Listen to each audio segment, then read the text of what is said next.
rien que par mes questions, je suis un garçon dérangé et j'ai beaucoup de haine en moi. Du coup, une question m'a traversé l'esprit, je me demandais pourquoi, alors même qu'à la télé, certaines révélations plutôt nombreuses, ou plutôt des confirmations pour les complotistes dont je peux faire partie, ou pas. Moi c'est juste des petites questions comme ça, naïves. Mais pourquoi toutes ces choses ont fuité cette semaine, sans que beaucoup encore ne se mettent, ne serait-ce qu'à hausser un peu les sourcils, avec des propos de toutes parts et de toutes sortes, comme le directeur du OMS, attention, faut censurer, parce que, attention, comme une employée Pfizer, et des rapports qui remettent tout en perspective par rapport à tout ce qui s'est passé depuis 2020. Donc voilà, plein de sources légitimes qui se diffusent sans que les plus attachés de ce monde médiatique et télévisuel ne se questionnent davantage. Parce que voilà, c'est une partie de la population qui ne connaît strictement rien à ce qui se passe sur Internet. Évidemment, ils ne regardent que la télé, mais pensent quand même, ils ont une idée. Ah oui, non mais aussi sur Internet, tout est photoshopé. Et au lieu de ça, ils font plutôt confiance à cette boîte. Oui, cette boîte, attention, on est cultivé, on appuie sur le bouton pour allumer l'image qui va laisser passer les journalistes en costard-cravate, tous sortis de la même filière, Sciences Po. Et eux, après, ils laissent passer l'expert. Ah oui, prosternons-nous. Ou le président. Oh, alors lui, c'est l'expert des experts. Reportage. On va dans les brancards avec les brancards et les malades. C'est la fin du monde. Et après, qu'est-ce qu'on apprend? Sur Internet, évidemment. Que ces images sont piquées, sont libres de droit ou achetées sur des sites. Et moi, je sais à quel point, je m'en souviens encore en 2012, quand j'appartenais en secret à des médias un peu alternatifs, genre Agence Info Libre, comme quoi ils ont été piqués en 2012 par BFM, quand ils avaient pas de pigistes. Donc, qui font confiance encore à ça? Mais qui font confiance à ça? Qui font confiance? Mais bon, bref. Je pense au patron d'une amie, ses parents, ses collègues. Bref, la pauvre, son monde est contre elle, voilà. Des voisins que je connais. Mais plein de gens nerveux pour nous, contre nous, je sais pas, mais nerveux que les dénommés méchants conspirationnistes. Parce que j'en fais pas forcément partie, moi, c'est juste des petites questions, donc nerveux que les méchants conspirationnistes choisissent pour leur propre corps de ce qu'ils font. Nerveux qu'ils n'aient pas peur du virus dieu de la destruction, je sais pas quoi, qui n'est pas si méchant finalement. Donc voilà, j'en viens à la conclusion avec cet article qu'il y a, et qu'il y aura toujours, grâce au sophisme, de ne pas remettre les choses en question pour ceux qui ont fait un choix, au départ certes un peu facile, parce qu'on suit un mouvement, parce que le gouvernement lui dit, monsieur le président, attention, il le dit, mais qui s'avère en fait très difficile à assumer aujourd'hui. J'aimerais pas être à votre place. Est-ce que c'est une prise de position difficile, extrême, engagée contre les gens, contre une grosse partie de gens dont je peux faire partie, je suis pas forcément complotiste ou je sais pas quoi, mais voilà, j'ai une question, j'ai une petite question s'il vous plaît, comme ça, innocemment. Et donc je suis complotiste, ouais, je suis considéré comme ça. Et malgré vous, en fait, vous êtes d'un côté ou de l'autre, et donc il y a un balai brosse entre cette scission qui s'écarte, et bravo à ceux qui arrivent à passer en dessous des poils de la brosse. Et donc certains d'entre eux, je l'ai entendu, en viennent parfois à souhaiter que l'autre côté s'infecte entre eux pendant des manifs, juste pour qu'ils reconnaissent leur tort à ces anti-wax. Alors que, mais moi je dirais pas que les waxins, ceux qui le prennent, vous verrez, vous mourrez, et alors on aura raison. Mais non. Non, on n'en est pas à ça, on n'en est plus à ça. On a raison. Mais on est attristé, enfin moi personnellement je suis très attristé, qu'une partie d'entre eux doivent subir des effets secondaires, et que leurs enfants qui n'ont pas choisi sont picousés. Et donc attristé que beaucoup d'entre eux tomberont, jusqu'à ce qu'on ouvre enfin tous les yeux pour s'apercevoir qu'il y a une couille dans le pâté. Donc là, ce qui me motive ce soir à postillonner sur mon micro comme l'année dernière, c'est que je vois que lorsqu'une couille est sur le point d'être enlevée du pâté, il se trouve en fait qu'elle est aussitôt réenterrée jusqu'au fond du bocal. C'est plus facile, on pousse, et ainsi l'inévitable mea culpa qu'on n'attend plus est repoussé à plus loin, encore et encore, espérant qu'un jour du procès, le jour du procès s'il y en a bien un, leur rôle soit oublié. C'est là où c'est très intéressant pour eux que ma vidéo soit aujourd'hui censurée. Parce que c'est ça qui peut leur rappeler un petit peu leur position d'antan, puisque des fois ils font des articles pour dire qu'en fait, non, on a halluciné, on souffre de l'effet Nelson Mandela, et que, non, en fait, on n'a pas imaginé que le machin chinois est sorti de la gueule d'une chaussure ou du cul d'un pangolin, puis qu'en fait c'était bien manipulé, puis sorti d'un labo. Bon, alors, comme il y a peut-être des chances que j'ai tort de me poser ces questions, sur le fond des 2%, la presse va nous expliquer en quoi on va les laisser s'exprimer, et donc ils vont nous expliquer pourquoi il n'y a absolument aucune couille, ni dans le pâté, ni dans le gigot, pour des raisons de partage partout, Je module volontairement le vocabulaire de ma vidéo, je déforme les mots parce que je modifie l'accent. Et ben oui, il faut faire une vidéo comique, parce que sinon si c'est politique et trop sérieux, et ben on est censuré, ça souffre des fesses. Bon, pas trop rendre le truc absurde non plus. Donc, comme je l'ai dit dans mon sous-titre, je déforme certains propos, c'est le plus important. Et c'est parti pour leur point de vue qui se révélera, j'espère, d'un point de vue très intéressant, dans la catégorie fact-checking société. Bon, de toute façon, même une source fiable et factuelle a besoin d'être fact-checkée aujourd'hui par la presse, qui évidemment n'a jamais eu aucun parti pris depuis le début de l'histoire. Et fact-check. Donc, fact-checking société. 2% de patients coco parmi les hospitalisations en 2020 ? Pourquoi c'est plus compliqué ? Et pourquoi ce ne serait pas tout bonnement plus simple d'ailleurs ? Compliqué, c'est bien ce que disent les complotistes à la base, non ? Avec des « attention, les mesures et tout ça, vous allez trop vite en besogne, les vaccins dangereux, pareil, ça devrait être plus compliqué que ça, vu les risques. » Ah, et ça l'est d'ailleurs, parce que les spécialistes ne sont pas unanimes, les infirmières non plus, les experts, tout ça. Enfin oui, si, les experts sont... Les télés sont unanimes, oui, mais pas quand ça concerne la totalité des personnes du terrain, voilà. Bon bref, je ramène que les dires de ces incultes de complotistes, hein, c'est pas moi.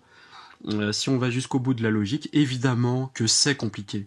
Ils ont été les premiers à remettre les choses en perspective, ces complotistes. Donc ne prenez pas trop les gens comme plus bêtes qu'ils ne le seraient, quand bien même ils auraient tort. Voilà.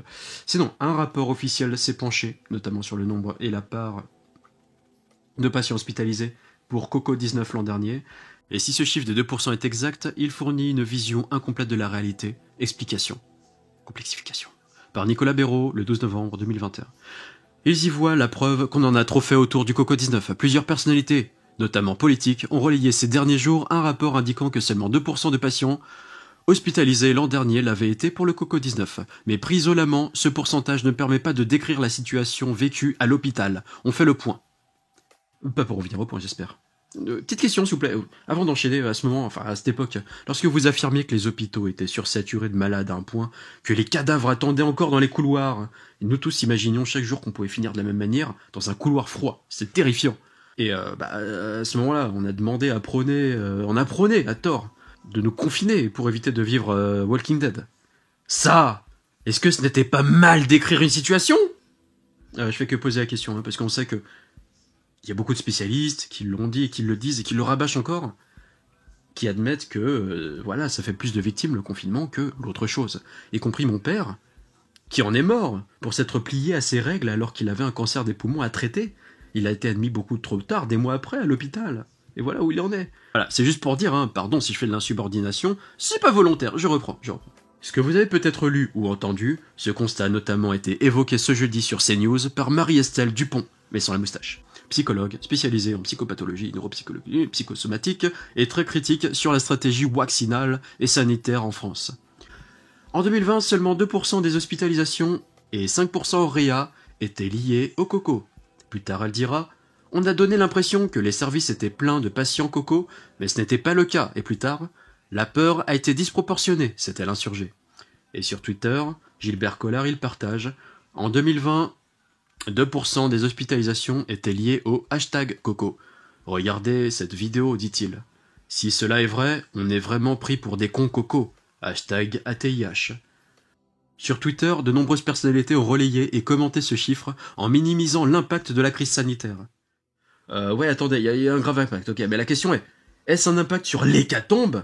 Ou un impact sur des mesures, bon, je vais pas dire liberticides, n'exagérons rien, mais du genre un petit peu, si tu dois faire ci, y a pas faire ça, hein, mais si tu dois faire ceci, toi tu pourras aller leur boire et en évitant problème. Donc faut pas jouer avec les mots par rapport à l'impact. Hein. Donc ils ont relayé et commenté ce chiffre en minimisant l'impact de la crise sanitaire. Les cocoïstes enfermistes, vaccinolâtres, patsolâtres, sont soit des abrutis, soit des frustrés dangereux, plus quelques corrompus, bien sûr. S'est enflammé Florian Philippot, figure de proue des anti-wax et des anti-passe-partout. Je ne sais pas si je suis anti-wax moi, mais je suppose que comme je me pose des tas de questions, vu qu'il n'y a pas de consensus là-dessus, parce que il y a quand même des docteurs, et même l'inventeur de l'ARN M&M's, Dr Malone, qui remettent en question que justement ce n'est pas vraiment un waxin, alors parler d'anti-wax n'est pas ce qu'il y a de plus pertinent. Je reprends. Si cela est vrai, on est vraiment pris pour des cons coco, c'est injuré de son côté le député RN Gilbert Collard, mais ça je l'ai déjà dit.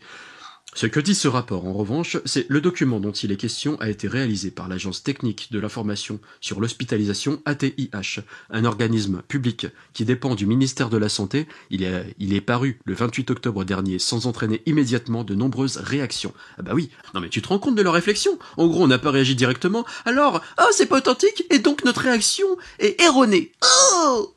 Non mais, c'est quoi cette réflexion là? On y découvre bien qu'en 2020, 2% de patients hospitalisés en France l'ont été pour le Coco-19. Cette part monte à 5% dans les services de soins critiques et à 11% en réanimation. Les soins critiques regroupent la réanimation, mais aussi les soins intensifs et la surveillance continue. Hormis cette confusion, entre parenthèses qui est souvent entretenue dans les commentaires, parce que c'est des haineux, ils commentent, c'est leur seule source, c'est les commentaires. Vous raisonnez comme ça, vous Entre soins critiques et réanimation, les pourcentages avancés de 2% et de 5% sont donc exacts. Ok, on tourne autour du pot, c'est génial. Ouais. Cela étant, il serait impropre de s'y limiter. Dès la première phrase du rapport, il est d'ailleurs indiqué que la crise sanitaire induite par la pandémie du Coco-19 a fortement impacté l'activité des établissements de santé en 2020. Bah oui, ça a fortement impacté, il y a une nouvelle maladie qui a été créée dans un labo. Oui, ouais, d'accord, ok. Mais est-ce un impact dramatique? Là est toute la question. Alors comment faut-il l'interpréter? Parce qu'évidemment, c'est à la presse de compléter ce que ne dit pas un rapport chiant à lire pour la totalité des gens. L'un des principaux éléments à prendre en compte porte sur la durée moyenne d'hospitalisation. Dans les services de réanimation, celle-ci est élevée à 15,7 jours pour les patients Coco en 2020 contre 11 jours pour ceux malades de la grippe l'année précédente. Oui, et j'imagine encore plus longtemps pour un plus gros pourcentage d'ailleurs, pour ceux atteints du cancer ou traités par chirurgie, etc., qui peuvent rester beaucoup plus longtemps à l'hôpital. Alors qu'en plus, beaucoup d'entre eux ont été convaincus de rester chez eux, convaincus que c'était l'apocalypse dans les hôpitaux, mais je ne remets pas en question que la situation s'est aggravée, et je sais surtout qu'elle s'est aggravée à cause des erreurs de gestion. Baisse de lits de réanimation, manque de place, masques inaccessibles pour le personnel, et donc une augmentation générale des infections en tout genre, et plus la panique des médias. Voilà, je reprends. Ainsi, si on se penche cette fois sur la part du Coco-19 parmi l'ensemble des jours d'hospitalisation, on tombe sur 4% en hospitalisation, tous services confondus, 8% en soins critiques et 19% en réanimation. Cela signifie par exemple que les patients Coco ont représenté 19% de journées d'hospitalisation en réanimation l'an dernier. Eh bien, c'est un chiffre intéressant, ouais, quand on sait à quel point au fur et à mesure on en a fait du favoritisme sanitaire, des atteints par le Coco, en hiérarchisant les positifs au Coco au-dessus de ceux qui ont eu d'autres maladies, tandis que ce rapport minimise bien la dangerosité du Coco par rapport à la grippe, sans parler de l'histoire des faux positifs au Coco, qui en fait étaient malades d'autre chose. Donc oui, ces 19% restent étonnamment bas par rapport aux moyens de manipulation des chiffres mis en place. Apparemment, il y a un autre article à lire aussi. 6 patients Coco hospitalisés sur 10 ne sont pas vaccinés. Pourquoi ces données ont été corrigées? Tiens, apparemment, ils remettent aussi cette information compromettante pour eux, en question. Et ça fait un triple retournement du fait, du coup. Peut-être qu'ils me motiveront à ce que je fasse de ma vidéo des triples remises en question, en réaction à leur double remise en question. Mais non, ça ira. C'est pas compromettant pour moi, que des infos compromettantes pour eux soient débunkées. C'est eux qui se défendent, pas moi. Je reprends. Par ailleurs, ces pourcentages portent sur l'année tout entière, marquée par les 2 premières vagues de la pandémie et par un gros creux entre-temps. Ils ont été plus ou moins élevés selon les périodes et sont donc lissés sur 12 mois. Ce que plusieurs médecins ont illustré par différentes images, j'ai fait 15 000 km en voiture par an. J'ai donc fait du 1,5 km sur l'année. Je ferais mieux de changer de voiture. A résumé Mathieu Molimar, chef du service de pharmacologie médicale au CHU de Bordeaux. Dominique Dupagne, médecin généraliste retraité et blogueur, dit « Nier le débordement des urgences parce que le Coco-19 n'a représenté que 2% des hospitalisations, c'est comme nier la canicule de 2003 parce que les températures moyennes sur l'année a été de 15 degrés. » Non mais, faut savoir de quoi on parle, attends, il y a des gens qui nient quoi, là? Il y a des gens qui disent qu'il n'y a pas eu de virus. Je comprends pas, mon gars. Peut-être, je sais pas, qui nie quoi exactement? Non, il n'y a pas rien eu. Par contre, il n'y a pas eu 100%. Nous, on dit il y a eu 2%, on se réjouit du 2%, quoi, Au bout d'un moment, faut savoir de quoi on parle, Et comme l'étude s'est penchée sur la France entière, elle ne prend pas en compte les disparités régionales lors de la première vague au printemps 2020. Les régions Grand Est et Île-de-France ont été les plus touchées tandis que d'autres, comme la Bretagne, sont restées relativement préservées. Oh, hey, bon argument! Ouais, c'est vrai que ce facteur fait descendre le chiffre, et chaque mètre carré d'hôpital épargné par le Coco que je pourrais prendre si j'étais de mauvaise foi serait une faille aux statistiques, de la triche. Ça n'empêche néanmoins que 5% n'est pas 80 ou 50%, et qu'une statistique au pourcentage reste le meilleur outil de compréhension pour un phénomène que l'on dit extrêmement viral, généralisé, étendu. Le pourcentage qu'on chipote dans des endroits par-ci par-là parce que c'est épargné, le pourcentage reste un outil de compréhension d'un phénomène étendu. Voilà, comme ils le disent si bien, il y a des lieux épargnés, voilà. Ils ont raison. Et elle est là la clé de ce si faible pourcentage. Et c'est ironique, parce qu'en même temps, ça débunk tout ce qu'ils font depuis le début. Parce que nous, on est là, complotistes. Mais je fais cette vidéo pour ça, pour dire que justement, les lieux, et pas que la Bretagne, la Grande-Bretagne, pardon, la Bretagne. Ce qu'on dit, ce que certains complotistes disent, c'est que ça touche pas autant, et beaucoup de lieux sont épargnés, Et elle est là la clé de ce si faible pourcentage, c'est que les lieux sont... C'est ironique. C'est que beaucoup de lieux sont épargnés. Du Coco a commencé par Maru. Déjà. Hein. Et par miracle, chaque mètre carré dans lesquels je me trouvais au métro traversant Paris pour aller voir mon père atteint du cancer sont épargnés. Tout comme c'est le cas aussi pour tous ces manifestants qui, comme moi, ont compris et l'ont analysé, qui sont des millions. Et qui, pour beaucoup d'entre eux, sont parisiens. Mais si vous trouvez que c'est moi qui suis de mauvaise foi, n'hésitez pas à le dire, parce que là, je ne vois pas qui exactement peut comprendre cette logique. La leur. Allez. Enfin, on peut aussi noter que les patients Coco ont représenté 13% de décès recensés en soins critiques et 16% de son service de réanimation l'an dernier. Oui, et les décès qu'on refusait d'autopsier pour les classifier en décès par le Coco, vous les prenez en compte ou pas? Donc, tout service et tout âge confondu, 20% des patients hospitalisés pour Coco sont décédés au cours de leur hospitalisation. Cette part monte à 5% chez les hommes âgés d'au moins 90 ans, tandis qu'elle est très faible, moins de 5% chez les hommes ou les femmes de moins de 50 ans. Bon, eh bien, vous me direz, si ces arguments sont si pertinents, le mieux c'est surtout de voir si s'il y a quelqu'un qui s'y connaît un peu en statistique, voire un expert, mais surtout autre chose que des journalistes qui, à plusieurs reprises, ont retourné leur veste et trahi. En résumé, l'article, selon un rapport officiel, 2% des patients hospitalisés et 5% de ceux admis en soins critiques l'an dernier l'ont été pour Coco-19. Ces pourcentages sont beaucoup plus élevés si on se penche sur le nombre de journées d'hospitalisation, et ils sont par ailleurs lissés sur toute l'année. Ils ne permettent donc pas de minimiser l'impact de la pandémie sur l'hôpital. Par contre, quand on a maximisé l'impact, alors là, est-ce qu'on s'est posé la question s'il fallait se permettre de le faire ou pas? Non. Non. Donc avant de terminer, je vais confronter l'article avec un autre d'une opinion opposée, afin que vous puissiez bien juger le pour et le contre. Donc article de groupe gaulliste SO. Le Coco égale 2% des hospitalisations en 2020. Étonnant, non? De Nathalie MP Meyer. Je découvre l'ATIH ou Agence technique de l'information sur l'hospitalisation. Rattachée au ministère de la Santé et à la Sécurité sociale, elle a pour mission de gérer la nomenclature des maladies et des actes médicaux et de livrer ensuite une analyse fine de l'activité hospitalière en France. Pandémie oblige. Son rapport 2020, publié récemment, comporte un volet spécial sur les hospitalisations liées au Coco-19. Amis lecteurs, accrochez-vous, car voici l'effroyable bilan hospitalière 2020. En parenthèse, cliquez sur le schéma. On a un gros dixit, et c'est les patients Covid représentent 2% de l'ensemble des patients hospitalisés au cours de... Ça, on le sait déjà.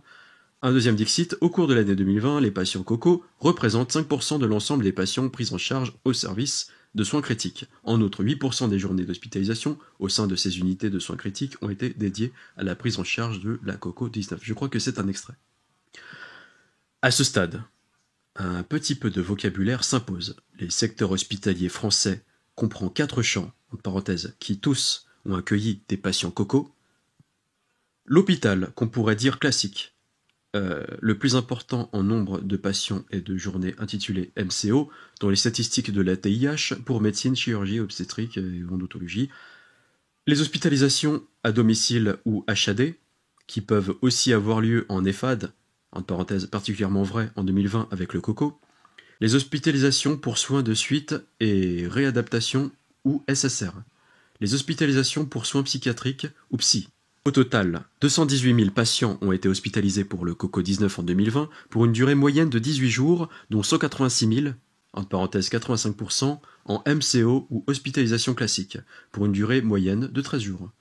Autre point de vocabulaire important, les soins critiques, entre guillemets, qu'on ne trouve qu'en MCO, comprennent des services de réanimation, des soins continus et des soins intensifs, même si la plupart des patients hospitalisés, en soins critiques, ont besoin d'oxygène. L'intubation et la surveillance spécifique qu'elle demande relèvent des compétences propres aux services de réanimation. Autrement dit, cette dernière fait partie des soins critiques qui font eux-mêmes partie de l'hospitalisation MCO.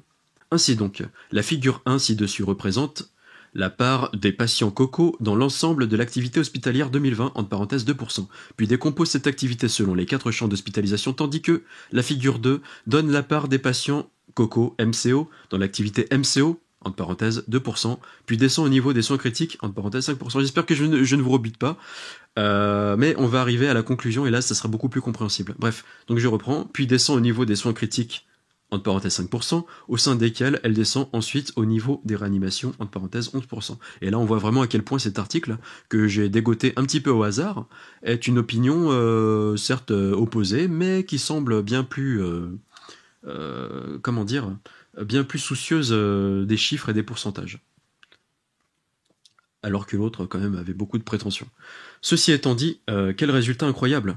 Et passablement inattendu. Le coco, avec ses effets, ses traitements, ses vaccins, et ses coercitions, occupe presque 100% de notre actualité. Le président de la République lui a déclaré la guerre, entre guillemets, quoi qu'il en coûte, pour nos finances et nos libertés. Et voilà qu'on apprend par un rapport tout ce qu'il y a de plus sérieux et de plus autorisé qu'il n'a représenté que 2% des hospitalisations totales de 2020, dont 5% de prise en charge en soins critiques. À entendre nos dirigeants et nombre d'experts en santé apparemment très à l'aise dans le catastrophisme sanitaire, on était plutôt sous l'impression que l'hôpital avait été submergé par les cas coco, qu'il risquait de l'être encore plus et qu'il était de notre devoir de citoyens solidaires et responsables d'accepter sans broncher les restrictions d'activité économique, les confinements et les couvre-feux pour sauver notre système de santé, donc des vies. Petit exemple parmi d'autres, le Premier ministre Jean Castex n'avait-il pas décidé l'an dernier que les remontées mécaniques des stations de ski resteraient fermées car, dixit, il ne serait pas prudent de laisser se rassembler des flux très importants de population avec des activités susceptibles de solliciter par ailleurs les services hospitaliers?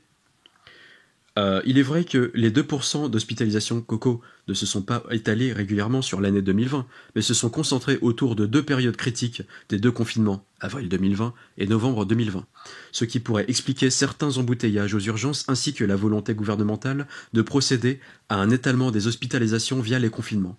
Mais cet argument s'affaiblit nettement lorsque l'on se souvient que l'engorgement des services d'urgence est pratiquement devenu une caractéristique structurelle de notre système de soins. Pas une année sans que les urgentistes et d'autres soignants ne se mobilisent contre la submersion qui les engloutit régulièrement sous l'effet des épidémies de grippe, de bronchiolite ou de gastro-entérite, quand ce n'est pas un nouvel épisode caniculaire. Oui voilà, en fait j'avais bien soulevé cet argument. Là c'est beaucoup plus pertinent à dire comme ça, je trouve. Quand ce n'est pas un nouvel épisode caniculaire. Dès le départ, il n'y avait aucune raison que l'épidémie de coco, indépendamment de ses caractéristiques sanitaires particulières, n'entraîne pas les mêmes effets. De plus, et c'est peut-être le résultat le plus étonnant du rapport de l'ATIH, on observe que dans le même temps, l'activité hospitalière MCO de 2020 a significativement baissé par rapport à 2019, de l'ordre de 10 à 12% suivant que l'on parle de nombre de patients, en nombre de journées ou en nombre de séjours. Si l'on retranche l'activité liée au coco, le nombre de journées d'hospitalisation a reculé de 13,3%, même si l'on réintègre les 2,5 millions de journées liées au coco. Le recul par rapport à 2019 est quand même de 10%.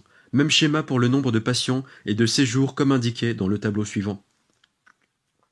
Mieux, si on se livre à une analyse mensuelle du nombre de séjours comme l'a fait l'ATIH dans les schémas ci-dessous, on constate que le recul est particulièrement marqué lors des fameux pics coco d'avril et novembre 2020. Autrement dit, il semblerait bien que par un mélange détonnant de panique et de principes de précaution exacerbés face à l'inédit de la situation pandémique, les autorités sanitaires aient engagé des réorganisations et des reports de soins dans des proportions sans commune mesure avec la réalité plus banale de la pandémie, mais non sans impact sur de futurs engorgements de soins, puisqu'il faudra bien reprogrammer un jour, si ce n'est déjà fait, ni sur une possible détérioration de l'état de santé de la population qui n'a pas reçu les chirurgies ou les traitements nécessaires au bon moment. Il serait prétentieux de dire aujourd'hui ce qu'il eût fallu faire en mars 2020. En revanche, alors qu'Emmanuel Macron s'engage nettement dans la voie liberticide de l'universalisation du pass sanitaire, après avoir dit ou fait dire par ses ministres un peu tout et son contraire sur le sujet, peut-être ces données de l'ATIH pourront-elles apporter un peu de raison et de sérénité dans les débats du COCO-19 et le recentrer sur les carences d'organisation de notre système hospitalier. Avec le recul, on sait très bien quelles sont les catégories de population qui courent le plus de risques face à cette maladie. Le bilan de l'INSEE sur la mortalité en France en 2020 en avait déjà dressé un profil très précis que le rapport de l'ATIH vient de confirmer et préciser. Les risques d'hospitalisation et de décès se concentrent nettement sur les personnes âgées de 65 ans et plus, avec une petite prédilection pour les hommes et un focus sur celles qui présentent une ou plusieurs des 18 comorbidités associées au coco. En 2020, 72% des patients hospitalisés pour le coco présentaient de telles comorbidités, les facteurs de risque cardiovasculaires, hypertension artérielle, cholestérol, diabète, obésité, comptant à eux seuls pour 52% des hospitalisés.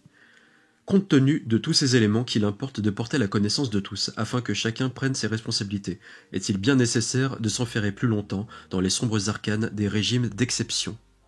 Pas de prise de parti, pas de complotisme apparent, mais juste une remise en question par rapport aux chiffres évidentes et pas de prétention. Voilà. Ça intéresse juste à la statistique globale. Voilà. Après, je laisse les experts en parler, si vous voulez en débattre ou pas. Mais en tout cas, le débat est ouvert chez moi. Tant que vous ne mettez pas trop de mots-clés, je vous prie juste de déformer un peu les mots, coco, micron, etc., etc. Voilà. Pour pas nous faire repérer par l'algorithme, vous connaissez.